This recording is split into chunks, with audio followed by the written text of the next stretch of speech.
In this video, you're gonna witness 23 of Vietnam's must-try noodles from north to south.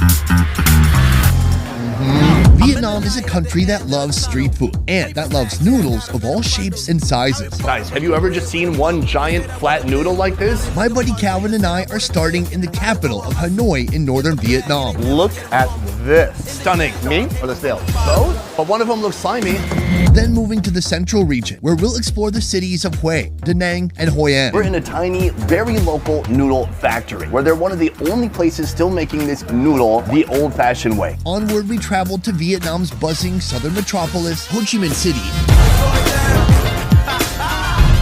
And finally, we're going to the deep south, to Vietnam's iconic Mekong Delta, where you can find noodles served from a boat. Hi, Xin Chao. Calvin, please translate. Our countrywide noodle adventure begins right here. The noodle tour has officially begun. We're starting right here in Hanoi, and I am in the kitchen ready for a noodly breakfast. The pho most people are most familiar with internationally would be beef pho, but actually here in Hanoi, chicken pho is super popular. This place specializes in all things chicken pho. The amount of ingredients you can get here are insane. Unlaid chicken eggs, chicken butt, chicken pancreas. But before any of that, you have to start with the banh pho. That process is actually starting right now beside me. Steamed rice noodle sheets, the foundation of every pho dish. Made from rice flour, cornstarch, water, salt, and rendered chicken fat. Apply the batter to a steamer for a few minutes, and you get this. Okay, here we go, the big moment. So she uses a wooden rod to slowly peel that layer of banh pho off, and then she's gonna hang it up on the drying rack. Uh-oh, there's not a hole in there. Oh, after this cools down, they're gonna bring it to a different station and cut it into those beautiful pho noodles that we're all so familiar with. Let's go! I want to complete a childhood dream. I've always wanted to just put one of these in my mouth. This is a banh pho that's already cooled down. Do you see how it's not afraid of a man's touch? That went a lot differently in my mind. It's very pillowy, almost squishy and soft. Could use a little bit of broth. Assemble the noodles, spring onion, herbs, and chicken meat. Then level it up with a clump of boiled unlaid eggs, chicken pancreas, fatty chicken butt, and this. Did you know you could eat that? Finally, top with more veggies, and to tie it all together, a delicate, heartwarming broth. Oh, it's literally heartwarming. It's like if your parents give you a hug. I imagine, I've read about it in books. Because they never actually gave you a hug, did they? Yeah. One time. They thought I was someone else. Joining me on this cross-country noodle tour, my good friend Calvin Bowie. Noodles are something that I grew up with. It's probably my favorite dish to eat in the whole entire world. I love the texture. I love the variety. I love the versatility. This is one of my favorite, kind of unknown, but still underrated ingredients in the world. Like, this would have become an egg if you gave the chicken a little bit more time to poop it out. And yes, I mean poop it out. Do you guys know where the eggs come from on the chicken? There's not a separate egg hole. Let that sink in. It's so creamy. I mean, it's more creamy than any chicken egg that's boiled. The texture is very much like if you mix the egg white and the egg yolk together. It made a little omelet, but that was still in a spherical shape. Delicious. I'm told this is a pancreas.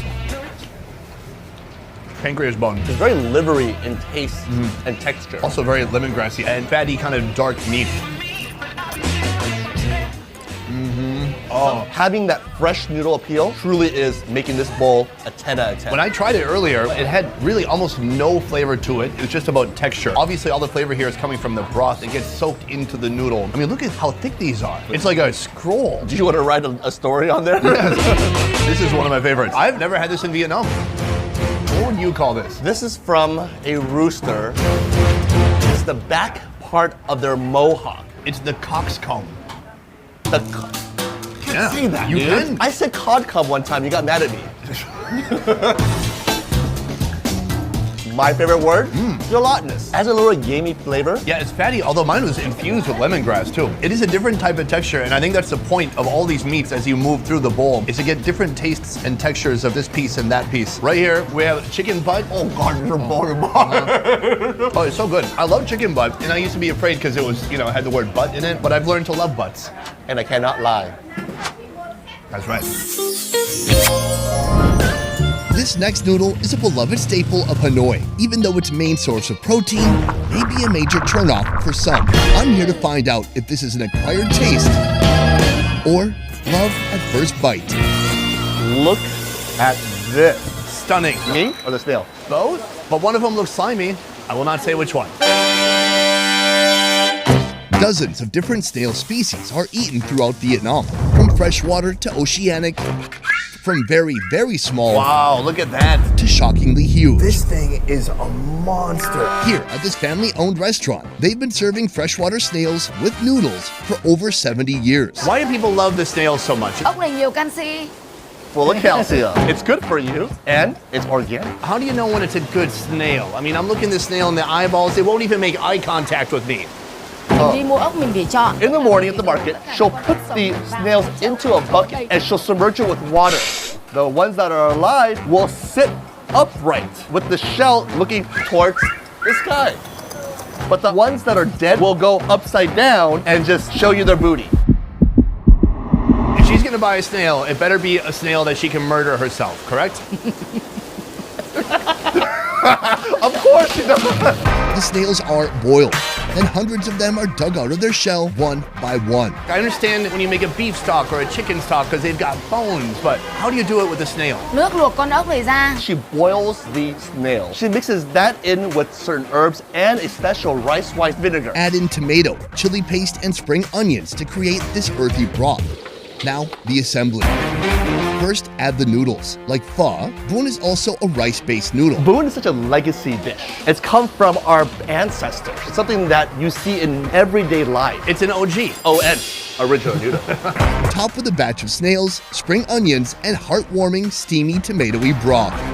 Right here we have our super steaming hot bowl of bun and out. The broth looks completely different from that chicken broth that we just had. This is clear, almost like a foumet, a French term for a broth made of seafood. Somebody went to French cooking school over here. How much did that cost, by the way? 45,000. Do you make that money back ever?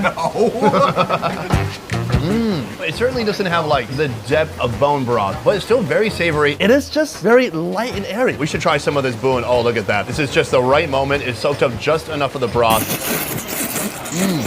Springy, and it's light. It's such a great vehicle for flavor. That's a good point. You see it mixed with just about every different creature they have in Vietnam, including The snail. look at this monster of a snail. It looks like a leech almost. Earlier, I was watching her take these snails out and she just twirls them with the perfect technique to get all the meat and all the poop out of there.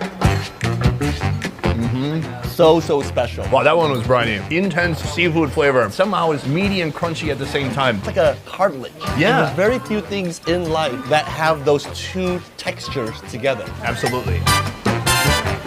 Oh man, I'm in love. I know like if you get a close-up of this snail, it's gonna look weird and bizarre and a little bit funky if you've never tried it before. It's like you have to try it and become acquainted with it. Then you start looking at it and you go, oh, I know you look kind of ugly, but boy, you taste good.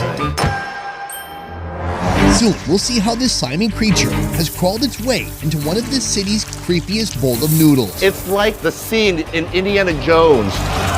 But before that, this. A double dose of noodles for one seriously low price. It's called bánh đa cua. Món bánh đa cua này ăn nó rất là ngon, nó thanh, mà cái này nó cũng đầy đủ hết các chất như là chất xơ, canxi, đạm đầy đủ, cho nên là mọi người rất thích cái món này. Tucked deep inside a local market, hidden away from the main streets, Miss Phum is serving up a recipe she inherited from her mother over 30 years ago. Mẹ chị dạy là nguyên liệu là mình phải mua đồ tươi, làm là phải sạch sẽ cẩn thận. Như thế thì khách người ta mới tìm đến với mình, nhất là trong chợ. In a bowl, add some poached veggies, then 2 types of rice noodles, a brown one and a white one. Top it with fish cakes, slices of beef tenderloin, crab paste, then a savory broth made by boiling pork bones and crab paste for hours and hours. I've never had this before. I've never even seen it. This is bandana. Bandana. It's like bandana without all the extra syllables. Right, Bandana. Let's get the broth. Oh, those are the flavors that I love. Just that really seafood-esque flavor. Yeah, like if you steamed a crab and then you wrung it out like a towel, it would taste like that. That's how she did it. I think this one is really about getting a little bit of the vegetable, a little bit of the noodle, pieces of the tenderloin, the fish cake, and also a little bit of the crab patty. That is a great bite right here. Why aren't you there with me? I'm gonna eat this and then eat more. Bro, delicious. So what's interesting, the way this is made, there's no way to like have two different noodle experiences. As soon as you put your chopsticks down, they just start like combining together, so it just becomes one big clump of texture, completely flavored like crab. They're both made of rice powder, but the darker one, the coloring comes from caramelizing sugar. So you don't get much of the flavor, it's more of the aesthetic. Dude, can I say something really quick? No. Okay, then let's go for it. But I've noticed in Vietnam, folks here don't always mind kind of a soft, soggy noodle. For me, I really love an egg noodle because it's got a lot of texture and kind of bite to it. Sure. Noodle dishes are really about texture, right? So the vegetables in there kind of play off that softness of the noodle. There's a lot of vegetable. I can see why some people would need that for fiber, digestion, Crohn's disease. I don't know. What I love about noodles in Vietnam is the endless variety. There's just so much here. Noodles I've never seen before in my life, but I gotta say, pretty good. I may have spoken too soon, because now I'll be faced with this, a type of noodle that isn't for the faint of heart, but there's no turning back now. Recently, I went to the USA and I went to many Vietnamese restaurants and see like 98 different Vietnamese foods, but they won't have this. Yeah. Pounds and pounds of live eels. Why did she just cheer when it came out? I don't know.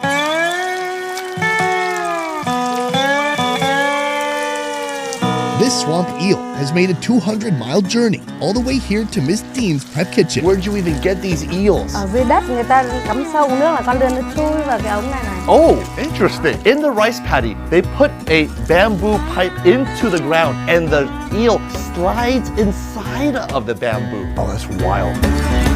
This eel is the foundation for her famous noodles. Noodles she's been selling for the last 36 years. Here's how it works. These smooth-skinned, slippery creatures are dumped in their final stainless steel resting place. Yeah, what's that like? It feels slimy. It's like the scene in Indiana Jones when all the snakes are just slithering away through crevices and hands. If he rubs that on his face, is that good for his skin? Massage được đấy. She adds in salt, the eel's only weakness. After a few minutes of writhing, the spirit of each eel ascends to the eel paradise in the sky. Meanwhile, on Earth, it's time to get cooking. The now deslimed eels hit the grill, roasting over charcoal until they cook through. So why eels? Cái lươn này ăn thì nó rất là ngậy, ngọt, nhiều canxi. I really think that it's something that's just fun to eat. And because they have so many rice fields here in Vietnam, this was something that was readily available. Now, one by one, she splits them in half to remove their bones and organs.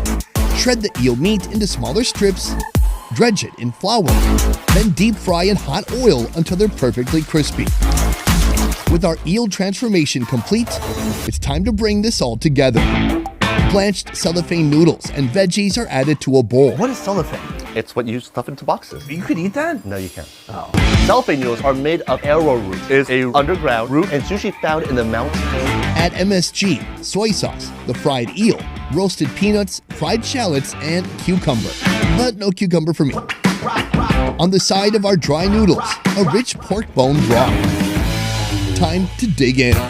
Calvin, this is our fourth and final noodle of the day. We saw this just moments ago. Was so slippery, slimy. Sunny, now shake my hand. We have been friends for so long. This is too intimate. So we've gone from that to this right here. That is quite a process. I'm gonna give it a little bit of a sniff. ooh, Smells good. nutty aroma. Kind of like fried fish skin. Let's try it out. Oh, that's good. The transformation of the year, my gosh, is so different. It still tastes like fish. It has a little bit of earthiness to it. You know, because it's this mud. Can we get any more sound effects at the moment? It's this earthy creature, it's in the mud, it's in the swamp, and so to maintain some of that essence, but then all the flavors she put on top of it have made it absolutely delicious. That is just a topping. Underneath, we have the cellophane noodle, also known as a what noodle, Calvin? A glass noodle, Sunny. And then you've got a sidecar of broth, so you can still wet your whistle. Wet your noodle. Oh my gosh, I love it. They're not super soft. They have a nice bouncy spring to them. It's super salty, savory. It really absorbs all that sauce, right? You know what sauce is in there? Soy sauce, shallow oil, and a little bit of magic powder. Ah, yes. We're gonna have an MSG heart attack later. The other thing I love about this noodle is that it's not clumped together at all. Look at that amazing separation. Every time you pick it up, they're completely separate from one another. This is a pretty ultimate bite right here. Some eel, some noodle. Let's do it. Yeah. Even with the eel, the star of the show still is that glass noodle. The eel is just creating a nice crunchy little crouton, adding texture to the noodle, but there's no real strong flavor to it. A little bit of a sip. Oh. The broth is real clean, refreshing, kind of herby. This is one of my favorite noodles today. This is what I mean by like realigning your taste buds. Before trying this, I thought I'm gonna take about 2 bites. It's gonna taste like a swamp. It's not gonna be good. Yeah. And it's stunning. I'm a new man, I'm born again, and I've been baptized in eel broth. Amen. Amen.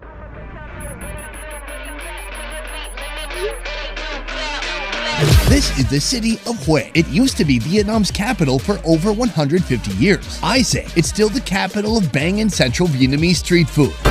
Yeah. Oh my God. Today, we're doing it all. From creative noodle making, using tools you could find at Home Depot, She's literally carving it off of a PVC pipe. all the way to impossibly small seafood This is literally thousands and thousands of clams all right here. that delivers a big bite. At our first location, a noodle made with the skill of a ninja and the tools of a plumber. That is not a PVC pipe that they use for plumbing, is it? I think that's what it is. Ladies and gentlemen, can we begin? It's your Melvin, we have traveled from the north to the central region of Vietnam where there is a completely different noodle scene. You can see right here, the way she's making these noodles is stunning. Miss Huang and her family have been chopping these noodles into existence for the last 10 years. Oh my God, she's making eye contact with us while she's doing it. Through trial and error, they discovered a PVC pipe could work as a rolling pin and a cutting board at the same time. How long did it take you to get good at this? Thời gian mà dì Hương học món này, bây giờ dì Hương rất là hay phải không? Hồi đó mới bắt đầu là không hay. Bao lâu là dì Hương mới hay như vậy? Ăn một người họ thấy cảm thấy ngon đó. Why is she talking about her dry clean right now? What did I say to her? Bangkan noodles start with a mix of rice flour, tapioca flour, and hot water. At a lot of Bangkan places, they'll just order the noodles from somewhere else, boil it, and then send them out. What is the advantage of making her own Bangkan? Need the batter to make a dough. You cannot guarantee the quality of noodles when you're buying from the outside, but here you can make them clean, fresh, and delicious. Flatten that onto the pipe and chop it into boiling water. Inside the house, she has her own grinder where she grinds her own rice flour. She adds snakehead fish intestines and 2 fish cheeks. She just told me right now, there's no one in comparison to her in this city. Then a rich fish broth. I actually believe her. I've never seen anybody with the focus, skill, and technique that she has. She can do about 20 things at once. She's taking separate orders. Plus, she's talking to us. Finish with chopped and shredded green onions. Right here, Bangkan. It grips to the spoon wonderfully. It's not super slippery like other Bangkan I've had. Not at all. Before we get into the noodles, let's try this broth. Ooh. It's savory and sweet, the kind of sweetness that you can only get from seafood. That's nice. Noodles? Oh my God. We're always eating soft noodles, but this one has a nice bite to the tooth. By cutting it with a knife, you really get something different than a commercial grade noodle. Chewy texture, different than any noodle we've had so far on this journey. They have fish intestine. This bigger black piece right here, which we should try next.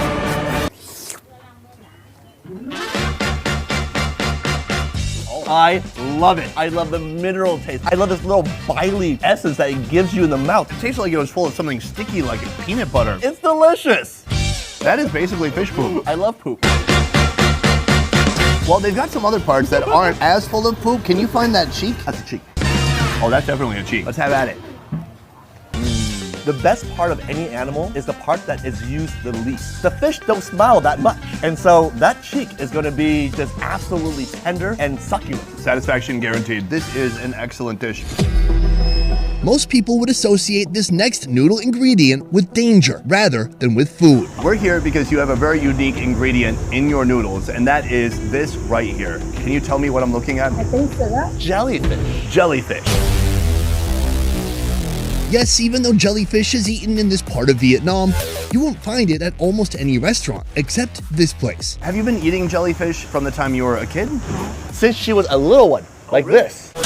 In fact, Miss Lan is the only vendor selling this dish in the entire city. What do you like about jellyfish? Mặn mà có ăn nghe sực sực sực trong miệng rồi cảm giác là nó cái ăn này ít ăn. This dish starts with an assortment of greens and veggies. She dares you to eat it. I don't think she said that. Yeah, Matt. Matt means I dare you. I double dog dare you. I triple dog dare you. Followed by bun, a thin vermicelli rice noodle, one of the most common types of noodles used in Vietnam. Cheers. Find out about something new. She adds sliced fish cakes, shrimpies, and slices of jellyfish. Super crunchy, watery. It's just about sensation. There's no flavor at all. So why do you like this if it has no flavor? Place on a crushed rice cracker, She has her own secret sauce that's going to transform this into the next big thing. and finish with her ultimate secret sauce. I love to do.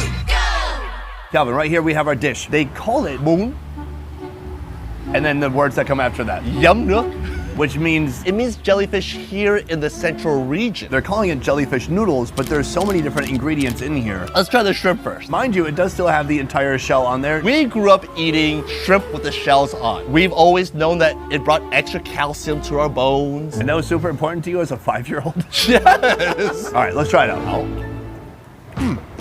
I can feel it's a little shrimpy whiskers in my mouth. It's crunchy, the shrimp is juicy, it's got a nice savory sauce, but she doesn't put a lot of sauce on there. We should just mix this whole thing up right now. I've got some of the greens, Vietnamese sausage, and then some of the bún. Whoa. Wow. Is indeed. So it has a very fermented quality to it. It's a bit of a light flavor, not super intense, and then some seafood essence. What seafood exactly does it taste of? Is it the crab? Where in the crab? The ankles? No, it has a flavor of crab roe. That sauce really makes it. You like it, huh? I really do. But Sonny, don't forget what we're here for the jellyfish. The jellyfish has now been caked with that sauce. Once flavorless, now Flavorful. let's try it out. Still crunchy. It's like pig's ear. Has a softness on the outside, but the inside. Super crispy, crunchy, and then with a little bit more flavor now. I gotta say, I'm coming around on the texture of this particular jellyfish. Jellyfish I've had in the past has been almost sandpapery. I like this more than any other jellyfish I've had. No cap. Is that, people say that? No cap? I shouldn't say that. All right. The city of Hue served as a capital for generations of Vietnamese kings. So many foods here originated in the royal court, including our next bowl. Internationally, the noodle people know most from Vietnam is pho. But I would say the noodle that Vietnamese people love the most is bún bò Hue. And it comes from the city of Hue, where we are right now. That's what makes it really special. I've never had bún bò Hue here in Hue. This is like losing my virginity. This is a big moment. Bún bò Hue, let's break it down. What does the broth consist of? Mỏng giò là xương. Meet Miss Thuy, the queen of bún bò Hue. From the pork trotter to the pork belly. But the main part is the entire leg of the pig. That's what gets a gelatinous, creamy flavor from. And then the beef bones come in. So you get a really nice balance between pork and beef. There's pork, there's beef, but there's one other element that's very unique, very special, the blood cake.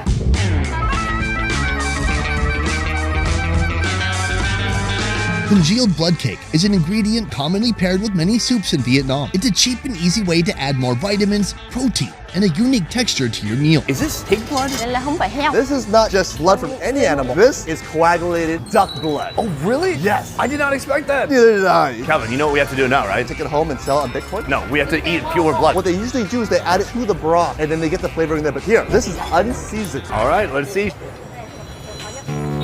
Wow. Wow, indeed. I gotta say, without the broth, that is an intense flavor, man. It looks like pudding, feels like jello, but then it's just this minerally flavor. It has a little bit of a leathery texture, so as you bite, it sticks to your teeth as you're chewing through it. There's no other texture like this, ma'am. I can't wait to try this out with the broth and maybe a few other ingredients. Thank you so much. The bowl starts with their special thicker version of bún. Top that with a huge cut of pork leg, beef tendon, beef flank, and blanched beef. Then a pork ball, a crab ball, and a few cubes of duck blood cake. A sprinkle of chopped scallions. And finally, she sinks it with her heavenly broth. I love that. Yeah. Oh my God. The sweetness, the porkiness, that aromatic flavor purely from the lemongrass. So flavorful. You taste it like from the top of your nose to the bottom of your stomach. That's real good. Let's get to some of this meat on top. Everyone gets 2 balls, unlike the human population. These are 2 different balls. One is ground pork. Oh my God. That is just pure porky goodness. There's no fillers. Are like my balls, how I like my women. No filler, no Botox, just full of meat. Okay, I lost the analogy somewhere. The next ball is made out of crab. That's where the golden hue comes from. Similar types of seasoning, but with some of that beautiful crab flavor. Are you ready for the pig trotter? So soft and tender, delicious pork. I love it. Let's take a look at these noodles. This is the bun. We already had bun, but this looks different to me. This bun is a little thicker cut. What we usually get is vermicelli. That's used for something that's more lighter. You don't find this bun in any other dish. Try it out. Yeah, boy. That is life-changing. It's strong. It withstands this intense broth. It's got plenty of texture, but it's absorbed some broth too, so it's full of flavor. We tried blood already, but we had just the straight-up version, no broth. So now we've got some broth. Much better. The irony flavors are gone. That mineralness is now sweet. That broth really absorbed well into that blood cake. It transformed it 100%. Last thing, this is bun bo. Bo means beef. Dude, I can't. Good call. Bun bo Hue, secretly the favorite noodles of Vietnamese people. I understand why. Soon, we'll be trying the cheapest bowl of seafood noodles you can find in Vietnam. This dish is going to be the cheapest dish we have in this series. But to truly appreciate this dish, you must see the work that goes into sourcing its main ingredient. Kevin, out here, this is Mr. Bai. He has a very interesting job that pertains to our next noodle. Uncle Bai is a seasoned clam hunter. This is one of the most painstaking foods that can be made anywhere because the amount of work that has to go into it is unimaginable. His main prey is the wild basket clam, the protein source for our final bowl of noodles. The food source is so tiny, but somehow everybody in this area is eating it. Every day, he dives down this river, scooping up around 20 pounds of these microscopic mollusks. He's gonna pull those up soon, and we're gonna see how he processes them for our next dish. With the clams in hand, he must now extract the meat using his outdoor kitchen. Thousands of clams descend into his fiery wok. When it's full, he adds water so the meat can cook.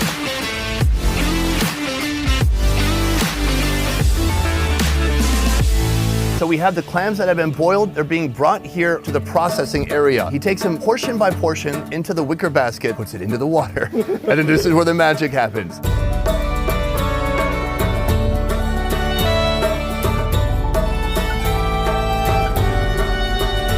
When I first heard about this food, I thought he was gonna have to pick them out one by one with a freaking toothpick, but no, he puts it all in the water, he stirs it around, and then the meat just kind of floats out and then sinks right down to the bottom. So right now, there's a bunch of meat on the bottom of this giant bowl. Meanwhile, the shells are staying inside the basket. This is called water displacement. There's nothing high-tech about this. No, this is just good old-fashioned smarts.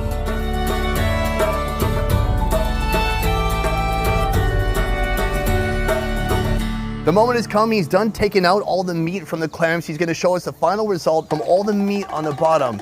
Wow, look at that. I mean, that is entire river in this basket. Go! This is literally thousands and thousands of clams all right here. This is wild. Are you ready to try it out? I am. All right, here we go. Oh, briny, salty, super tender. and it still has some of that freshwater minerality to it. I taste amoebas. Oh, really? Yeah. I've always wanted to lose some weight on this trip. This is the way to do it. From here, the cooked clams head straight to a nearby restaurant, where they'll be turned into an impressive 44-cent meal. The clams are mixed with chili oil, seasoning powder, and black pepper. Now, the build, a bed of shredded greens. Then blanched instant noodles, bean sprouts, coriander leaves, a spoon of fermented shrimp paste, crushed peanuts, their homemade chili garlic dipping sauce, more chili oil, whole peanuts, fried pork skin, and then the clams. And on the side, a warm, clammy broth. This is our fourth and final noodle here in Hue, and this is a beauty. This dish is going to be the cheapest dish we have in this series. 45 cents. That is wild. What do you think our approach should be? I say we need to mix it up, really get all the textures and the sauces together, and then Sorry, I'm eating the pork skin already. and then you want to take Keep going. What stopped you? and then you want to take a big mound of the noodles and the clams and the pork skin and the herbs. You don't want to just even You want to slurp everything down, get one big mound in your mouth. I'm down to slurp. Let's do it. That's super yummy. She added some fermented shrimp sauce in there. Alone, it would be very overpowering. But in this noodle mixture with the herbs and the clams, it really brings that brininess to this dish. It hits a lot different than like a bun bo hui. There's nothing that compares to it. When you get that first taste of broth, it like heals your soul. It erases the memory of all your exes. It's like therapy in a spoon. This is more like a fun snack than something that's gonna give you a transcendental experience. That's not to say it's not to be appreciated. Can you taste the clam? No, you can't. There's so many textures in there, and it's tough because you could be crunching your way through a tough chicharron, and then you're not gonna notice that chewy little clam underneath it. It is not a powerful force. It's something you gotta really like feel for. If you can't taste a clam outright in the noodle, you can always have some broth. Wow, yeah, I taste that. That is just pure shells. Yeah, that is a shell broth. Wow, that's really unique. Yeah. It's just water and the brininess from the clams itself. It kind of cleanses your palate. For another bite. It is such a mix of very affordable ingredients, and that is what Vietnamese street food is all about, innovation and creativity. I love it. We've done it 4 noodles, from jellyfish to blood to noodles made by hand, all the way to clamming in the river. This has been an epic noodle tour here in Hue. Next, we're taking on Noodle Factory in Hoi An, a small countryside beach paradise located in Vietnam's central region. The city is famous for its well-preserved ancient town, the aged canals running through it, and Cao Lao noodles. Flavors and sensations arranged harmoniously to create an elegant and inviting aesthetic, promising nothing but pure pleasure. Incredible. Being the regional staple, Cao Lao can be found everywhere in this city. And here at Cao Lao Ballet Restaurant, you'll find it in its finest form. This is my favorite element inside of here. Do you know pigs can take criticism really well? They have a thick skin. Oh. It all starts with a strong foundation, a noodle made from scratch just a few blocks away. Tucked away in a series of alleyways in a residential area, you'll find this noodle's place of origin. We're in a tiny local noodle factory where they're one of the only places still making this Cao Lao noodle the old-fashioned way. It starts like this.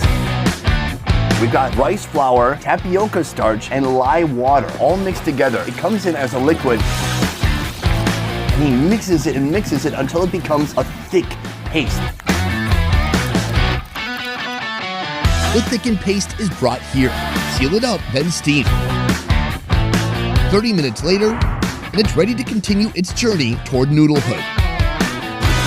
This steaming hot glob of dough is beat down in an industrial-sized mixer, creating the perfect even consistency. Calvin, I saw the batter being made, but this is the actual noodle forming process.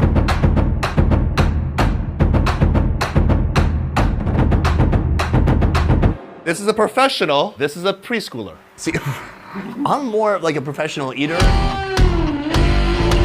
He's rolling it out with the pin. He gets the width just perfect, cuts it, and then it goes through the noodle, what do you call that? Like the Play-Doh machine.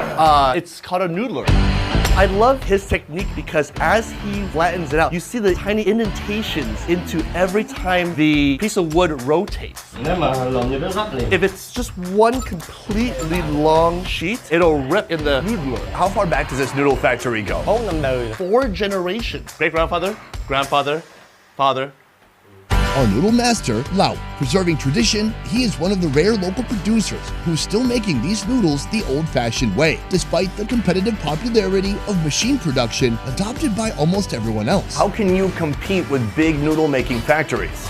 Even if there are factories, nothing beats doing it by hand. There's no machine that can counteract love.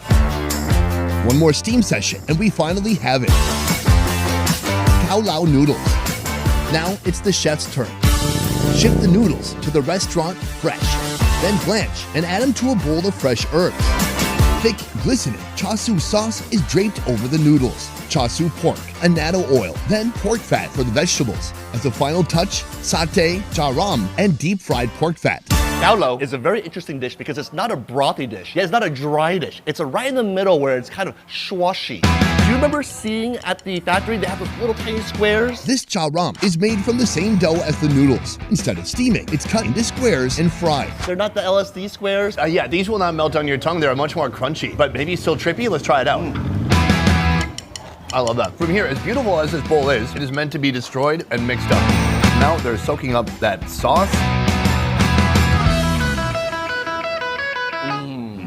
The sauce is just so yummy. Nice fat to meat ratio. It's very moist. Moist. I'm looking for the perfect bite. I want a little bit of the A sasu. little bit of the greens. Like so many Vietnamese dishes, it's a flavor sensation as well as a texture sensation. I really like the use of herbs. It really livens up this dish. We know by now I don't like a soft, limp, impish noodle. I like a noodle with some body to A it. noodle that does deadlifts. A noodle that does clean. A noodle that sits there in the gym for 3 hours and says, hey, you got this. It's a CrossFit noodle. From here, we are going to another place in Hoi An as well. The guy holding my cue cards just dropped them all in the wind. Usually it's all scripted. I don't know what to say right now. Kevin, I'm freezing. Push the button. Go to voiceover. Go to voiceover. Go to voiceover. Go to voiceover. Most noodles in Vietnam are made from rice, but this next one, well, I had no idea this next food could become a noodle. Here, it's all about the cassava. What is this noodle called and how far does it go back? Cái sản phẩm này tên là phở sắn và nó The có noodle is called pho sắn. It goes back 100 years. In this region of central Vietnam, it's really hard to grow a lot of vegetables. One vegetable that grows well is the cassava root. They created this dish to help combat hunger. This noodle is used in a lot of families when rice isn't available. The noodles are made of 100% cassava. You take the peel off, you then dry it in the sun, then you make a powder out of it, and that's the powder we use to make the noodles. Like a cassava batter. Cassava batter.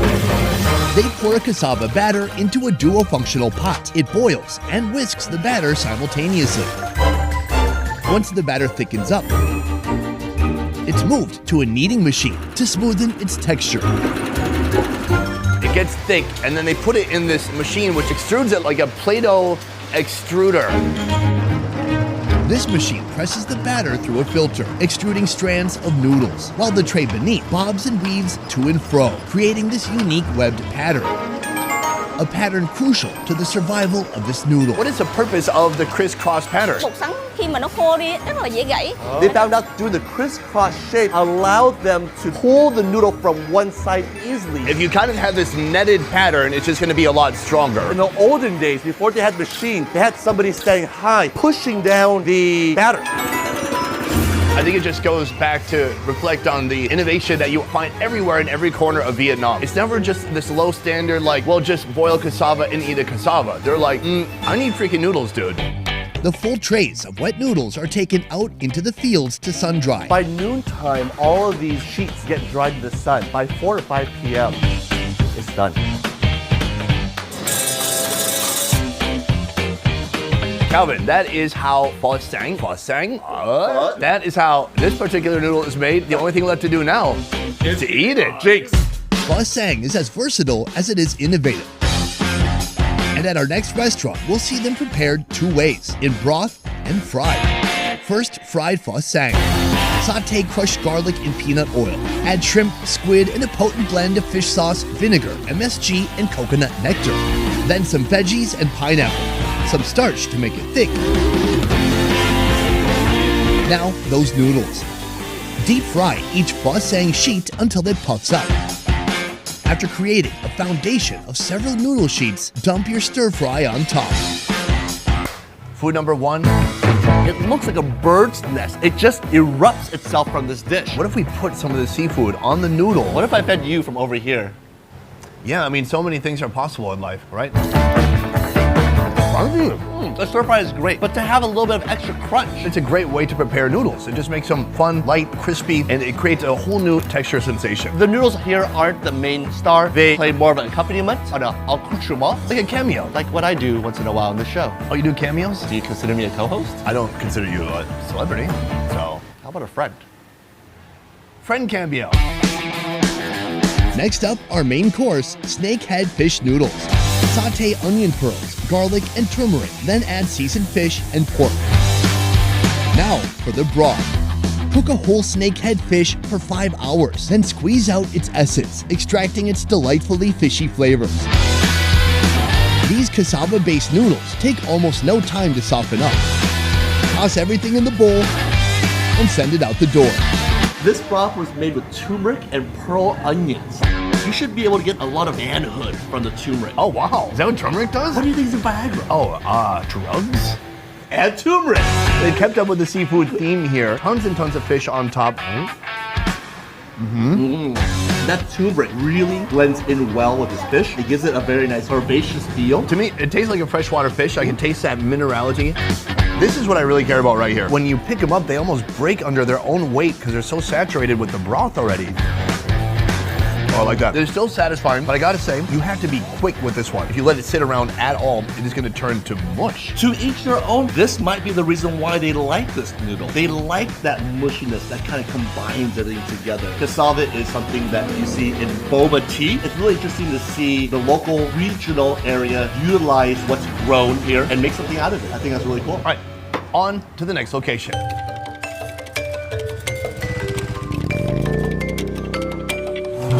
Just an hour's drive south of Hoi An, you'll find Tam Ki. This is Vietnam's true hidden treasure.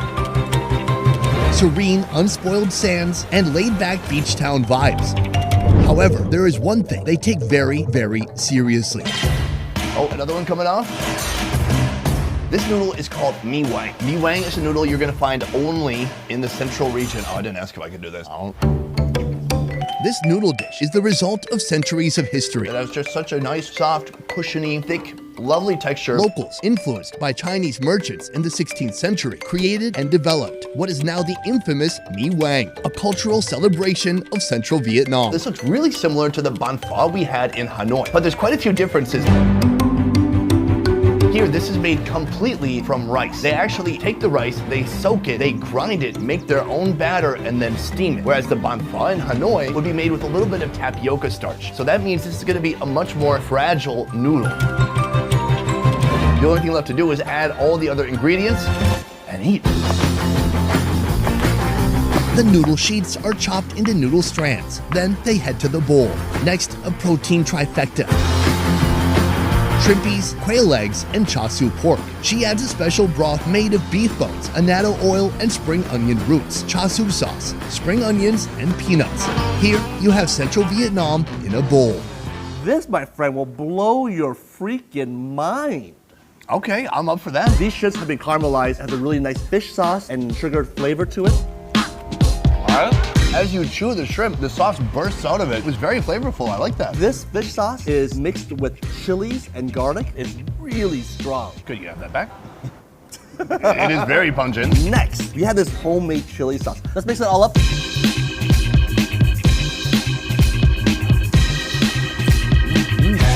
Noodle, great texture. That broth really brings that flavor in. It's just so chewy. It's very similar ingredients and somewhat similar cooking technique, but it feels, the textures are so different from a pho noodle. I've got some roasted pork here.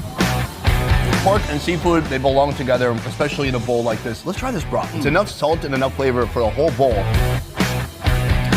Yeah. No matter what temperature it is outside, a bowl of Mi Wang is always perfect. Sometimes a bowl of pho, it's a little too hot. It is over 100 degrees midday, but people can still manage these noodles because it's not just a big steaming hot bowl of broth. One more bite. Mì Quảng này là ngon nhất trên thế giới. Không có mì Quảng nào mà ngon như cái mì Quảng này. Mì Quảng này là hết sức. Xuất sắc. You know Russian? It's German.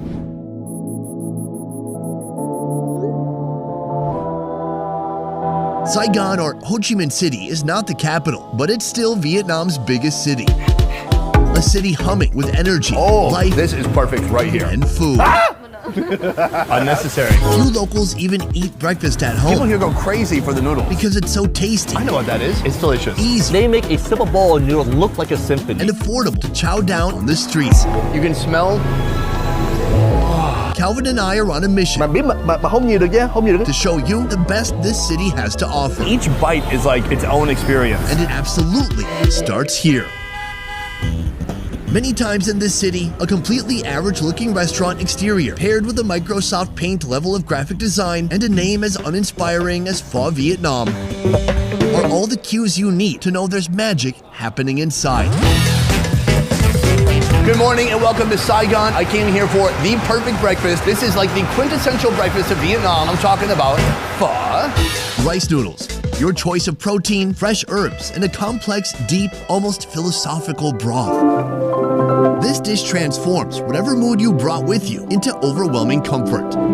Traditionally, you'll find pho with all its ingredients sunk in a savory broth. Here, it's a completely different story. They're doing kind of a deconstructed pho experience. They've really elevated this dish to a new level. Upgrade 1, the protein. Beef shank, beef flank, beef brisket, beef ribs. Did I mention yet that this dish costs under $10? Oh, and there's still more beef. Oxtail, a coveted delicacy that you'd never see paired with this dish.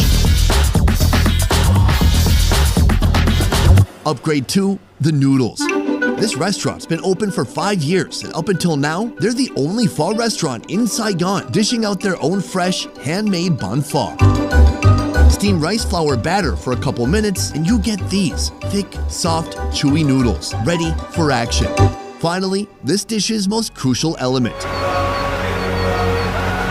A steaming sauna of delicious aromatic flavors. I smell cumin, star anise, cloves, plus all the bones that were cooking in there overnight. All the flavors blended together. It smells good. Soon this broth is going to be in a stone pot, bubbling, boiling away, and that's going to come to our table. Put a stone bowl over a raging flame until it's seriously hot. Then add oxtail, ribs, flank, brisket, and spring onion. Next, the glorious broth. Blanch the noodles and put them on the side together with thin beef shank slices and herbs. Sonny, be careful here. If he drops it, Yeah, then I can't have children. Take a look at this. It is insanely hot. I think we should start with a little taste of this broth. it's almost like a consomme. Oh, it's so hot. It is oily, aromatic, savory. If you could try one cut inside of here. Oh, for me, it'd be the oxtail. Oh, it's really about that gelatinous texture. Just look at how jiggly it is. It's highly desired. You cannot have a good bowl of pho without a nice, fatty, soft brisket. Oh my gosh, dude. Super soft meat. That meat is a little bit more on the drier side compared to that tail, but it's cut so thin that it's still delicate in your mouth. And then the beef shank. What makes beef shank special? Beef shank or any shanks on animals are usually the most toughest part. But if you handle it with care and with technique and a quick swoosh in the broth, you're gonna get something that's super flavorful and super exciting to eat. There's so many combinations here. So we'll put some shank meat in first, we'll put some noodles in, add some green onions, and by the time your green onions hit the broth, they should be perfectly ready to eat. This is pho at its best. I want to come here every day now. I want to open this restaurant in my living room. I want to invite all the staff. I want to put that kitchen in my kitchen. This experience truly signifies how amazing Vietnamese food is and can be. We have peaked early, my friend, but we have 3 more noodles we still have to try to manage to eat today somehow. Most countries have their own version or interpretation of other countries' cuisine. Cuba has a lot of Spanish tradition. That's why we inherit the churros in our culture. It's no different when it comes to Vietnam, recreating their idea of the perfect Thai noodle dish called simply bun Thai. Customers from all over the world come to Vietnam and try her bun Thai. They go elsewhere, but they always come back here because it's always that good. Bun Thai is a flavor-packed, soupy surf and turf that rings up at only about $3 per bowl. Oh, this is 60 pounds of bun. It's a white vermicelli noodle made from rice, but the Thai part, what is bun Thai, ma'am? Mình làm ra nó cũng giống như của Thái Lan. The broth is influenced by Thai. It has a sweet and sour flavor known in Thailand. Calvin's referring to Tom Yum, a Thai noodle soup famous for its pleasurably spicy and sour broth. It is so satisfying. Of course, in Vietnam, We took that recipe and we just did it on the sour and the spicy level. The ingredients you'll find here are very local to the Vietnam area. You have so many different ingredients in here, tons of fresh seafood, and then you have this. What is this? Fried fish cake is made with freshwater fish. The fillets are then blended with spices and then made into a patty. Ah! Unnecessary. I love doing that.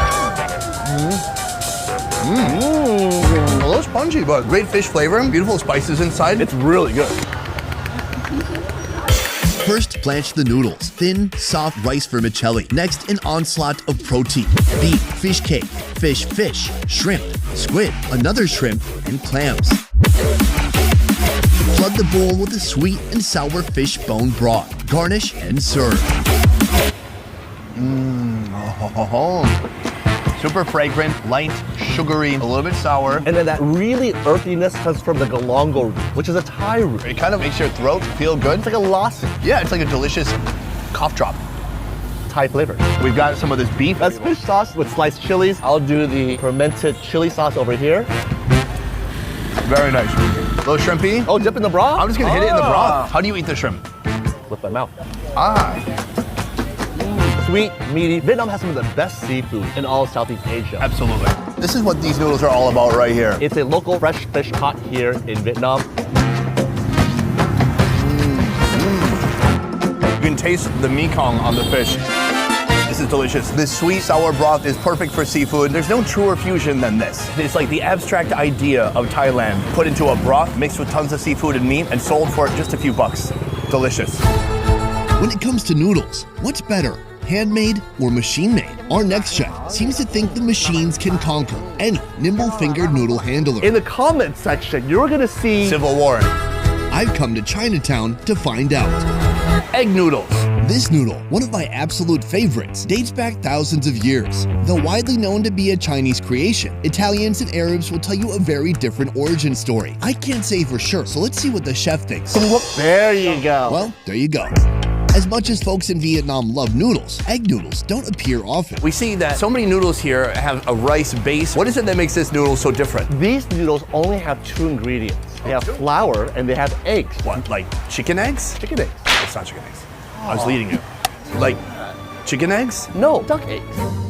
Tucked away in a nearby alleyway, you'll find Mr. Han's Fresh Egg Noodle Laboratory. His process for manufacturing machine-made noodles starts with wheat flour, duck eggs, and lye water. Why duck eggs and not chicken eggs? There's something in the duck egg that makes these noodles extra Elastic? extra elastic. After 15 minutes of mixing, the dough is ready. With this machine, they press the dough into sheets. This process is repeated several times until they reach the desired thickness and texture consistency. The moment has come. They are squeezing the dough right now between 2 cylinders and it's about to go into the noodle press. Oh, yes! It is like raining noodles. Can I put my finger in here? Sorry, I don't know. Sometimes I listen to the invasive thoughts. I shouldn't. Here in Saigon's Chinatown, you'll find a large Chinese-Vietnamese population dishing out generations-old traditional recipes. And all it serves to do is create even more variety of food that you can experience when you're in this city. When it comes to noodles, traditional means handmade. So how do machine-made noodles stack up? Is there a difference between machine-made noodles and hand-pulled noodles? Bằng tay á. Cái nó không có bằng cái này. Alright, let's go. Chắc chắn. Hand-pulled noodles could never be as good as machine-made noodles. That is the claim of the century. Holy cow. Can the machine also put love into the noodles? Bỏ hết tâm vô á là phải làm bằng tay. Làm bằng tay dồi nhưng mà rất là mệt. Cực mệt lắm. Mệt. After pressing, boil for a couple of minutes. And they're ready for their sidekick, the wontons. Back in the noodle lab, flat dough sheets are cut down to size and filled with minced pork, shrimp, crab, and fish. Give them a little bit of a dip and pair them with the noodles. Add bok choy, black pepper, a mixture of soy sauce and oyster sauce, white pepper, green onions, fried pork fat, and finally, a savory pork bone broth.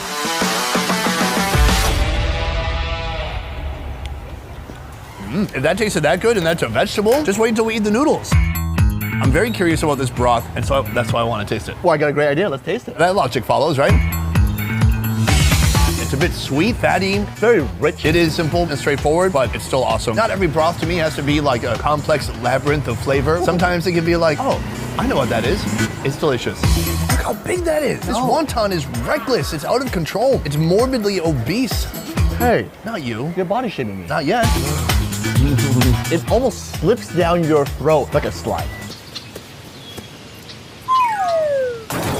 It's like eating a little shumai. The density of the meat, not the same, but similar flavors and a similar texture to me. Right here, not a noodle at all.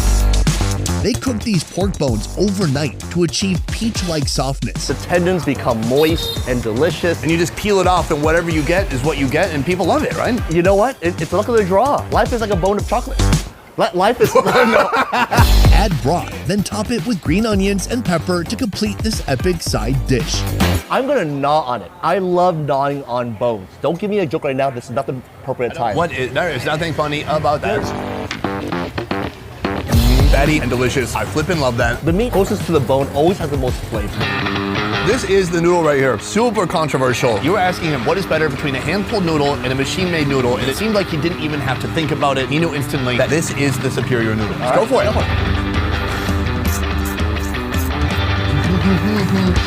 Oh. This bowl is perfect for a rainy day in Saigon. Oh, I'm sorry. Do you have like a different noodle that you eat depending on weather patterns? What do you eat when it's foggy? Flat noodle. What about when it's sprinkling? Vermicelli. What about when it's waning? Mi wang.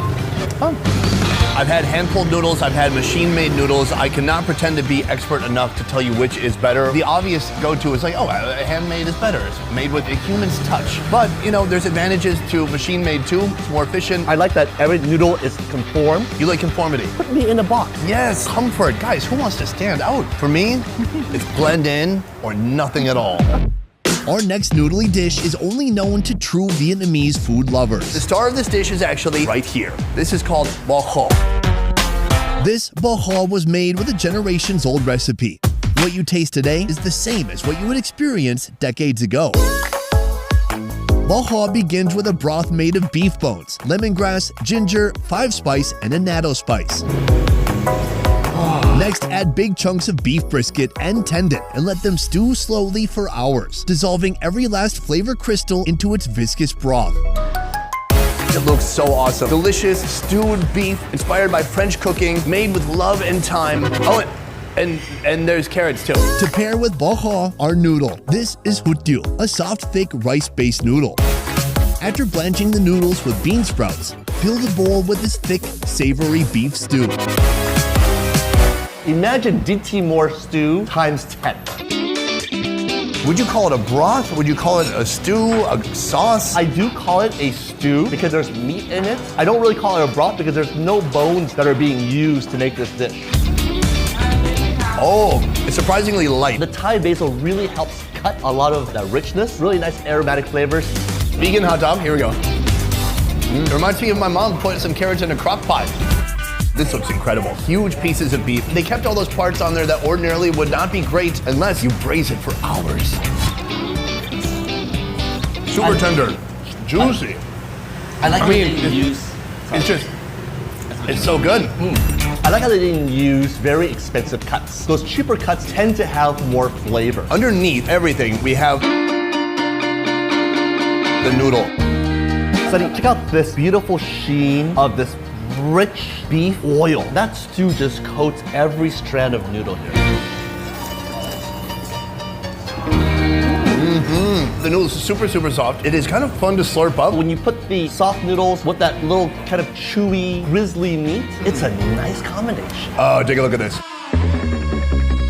This is what I'm talking about. This is just straight up tendon. This is the Achilles heel of this cow.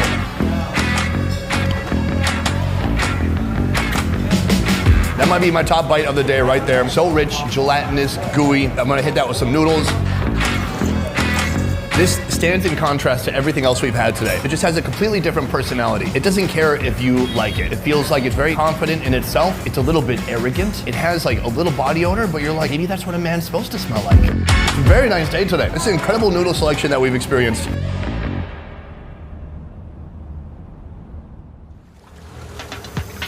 Today, we complete our noodle journey in Vietnam's Mekong Delta. Ahoy!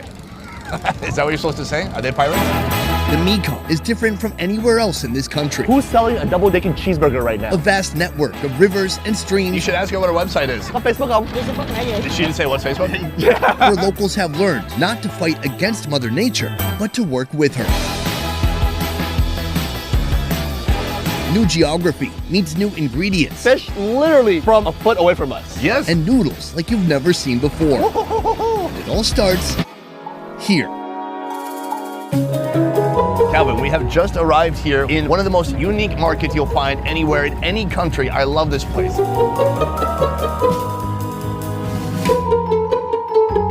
Welcome to Long Xuyen. Out here on the Mekong, rivers have turned into highways, and spots like this have become produce markets on the water.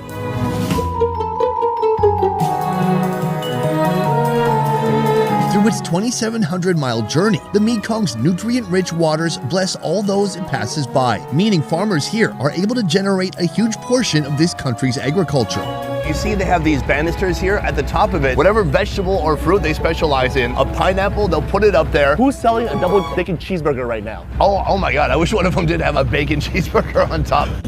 Wherever you find large collections of people, you'll find someone who wants to make a business by feeding them, even if it's on the water. We're coming up on another boat now. I do see coconuts. How do you say coconut? You? Hai trái dừa. I think you should just do the ordering. Chị ơi, hai trái dừa. Wow, look at her just chop that. There's nothing that knife cannot cut. Oh my God, that sweetness is amazing. Gatorade has nothing on this. Refreshing, electrolyte, all natural, no GMO. I mean, you're quite the marketer for this woman. You should ask her what her website is. Chị có trang web không? Có Facebook không? Facebook là gì?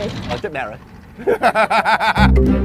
Depending on the day, you can spot vendors selling Vietnamese coffee or a variety of noodles. Oh, I see it, dude. There's a steaming pot of broth on her boat. Conveniently delivered right to your starboard side. Whoa.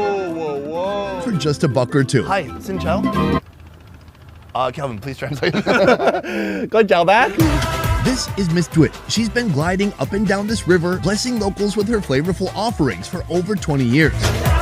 This is an iconic Mekong noodle dish. Bun cat, rice vermicelli, local fish, and plenty of extras piled on top.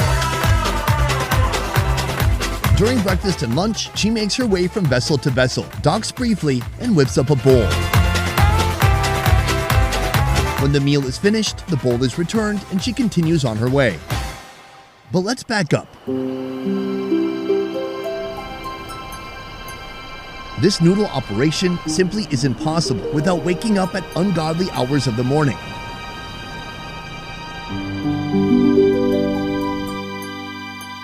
Miss Duet prepares her food for the day inside her home. Grilled pork, fried fish, a rich savory fish bone broth, vermicelli noodles, and a load of fragrant veggies.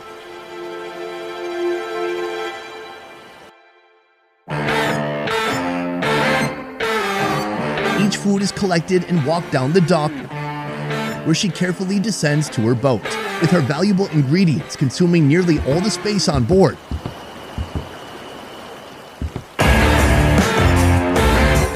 She gently pushes off and paddles her way into the sunrise, where she'll eventually meet me. Fantastic. Can we have two, please? Hai tô. Our bowl starts with shredded morning glory, bean sprouts, Egyptian river hemp flowers, and vermicelli rice noodles. She sinks it in her steaming hot broth, but just for a moment. Oh, the broth doesn't stay? When do we get broth?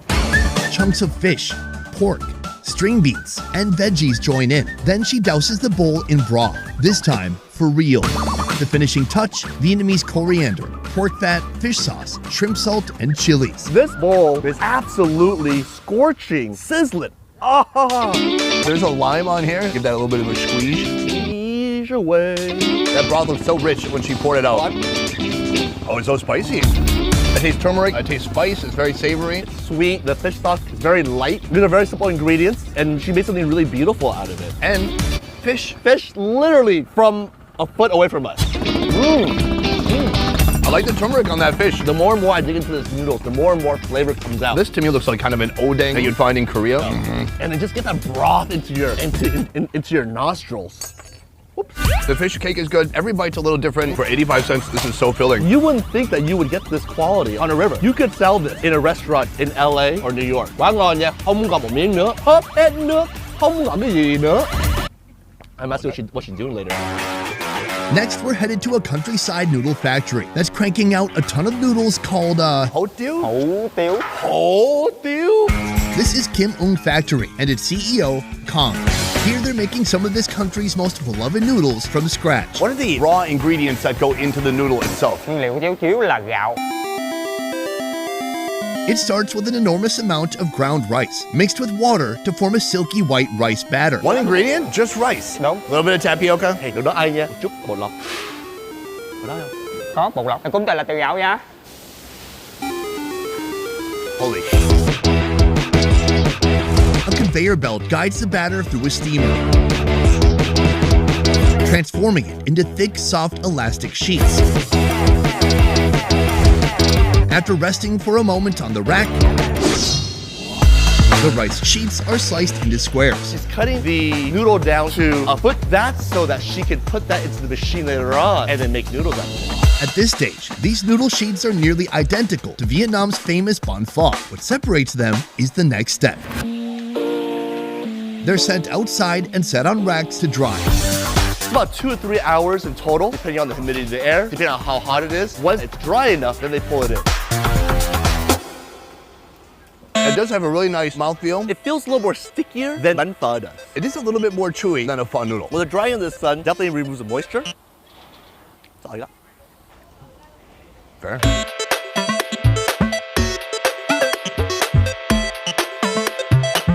Once the noodles are not all but mostly dry, they head to the same place as Hillary Clinton's emails.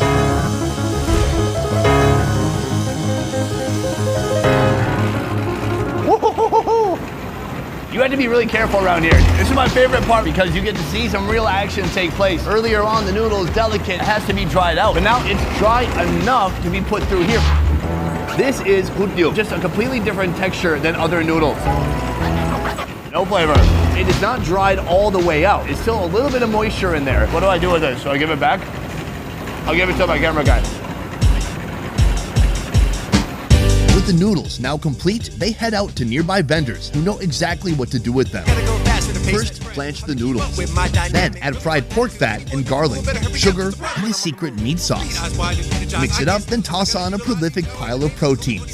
Pork liver, pork heart, and more pork. Then pork intestines and shrimp. Douse the bowl in more secret meat sauce and garnish with herbs. This is a dry noodle, so we're still in need of a bone broth sidecar with quail egg. Dude, I love intestines. I love chewiness. It threw me off because it is a room temperature intestine. What? Creamy inside? She braised it for a long time. That noodle is what I'm really interested in. What sauce is on here? It's her house sauce. She won't tell me exactly what's in there, but it's made out of soy sauce, chili sauce, and a few other spices, especially MSG. Yeah, my favorite spice. There's something about having fresh, whole-food noodles. They're more chewier. I like it a lot. I would say this is like the ketchup noodles of Vietnam. Ooh, I like that. Is that insulting? No, not at all. This is a bone broth made of pork and also dried squid. Oh, you got daikon. I didn't get a dry squid. How come you got a dry squid? Super complex, different levels of umami. It's like jumping in a pool on a hot summer's day. It just cleanses you from the inside. It's so refreshing. It does. Oh, look at that. The perfect bite. What a combo. It's so satisfying. The Mekong area is a very agricultural area. Everything on this dish came locally sourced. The circle of life here. Hakuna Matata. From north to south, we've intimately experienced 17 of this country's iconic noodles. Now, our final dish is in a category all its own. Half noodle, half dessert. A perplexing combination of sweet coconut cream and savory fish sauce. They're called silkworm noodles, and here's how they're made.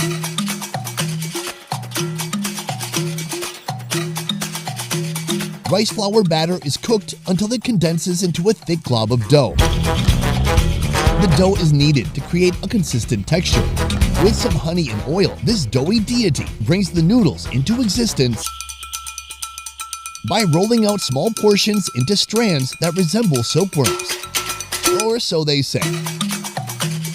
Steam for 20 minutes and they're ready for what's next.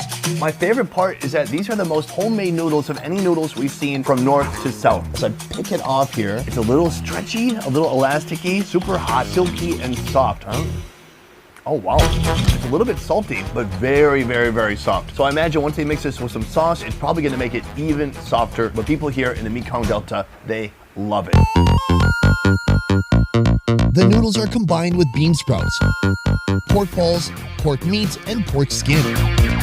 Then a generous dose of thick white coconut cream, a potent spoonful of chilies, and finally, the fish sauce. I love savory foods and I love sweet foods, so mixing the two, I'm about to find out. It's like I'm late night, I'm feeling creative, I maybe have some herbal influences going on, and I want to put everything together and pretend I'm Chef Gordon Ramsay. That's what this is. What's in here? Ground pork, some spices, black pepper, fish sauce.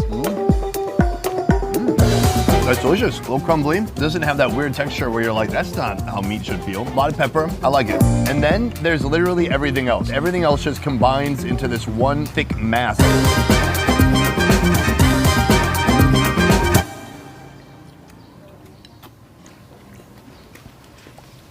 It's so confusing.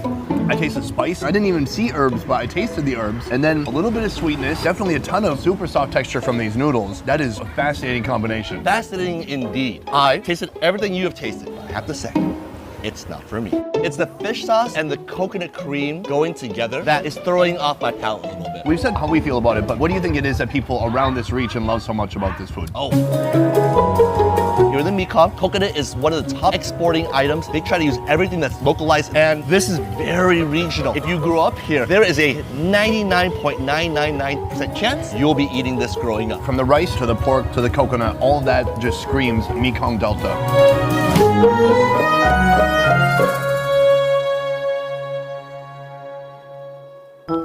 All right, guys, check it out. I did not pee my pants. This is just sweat. It is hot out here. But Sunny, I don't have anything in my pants.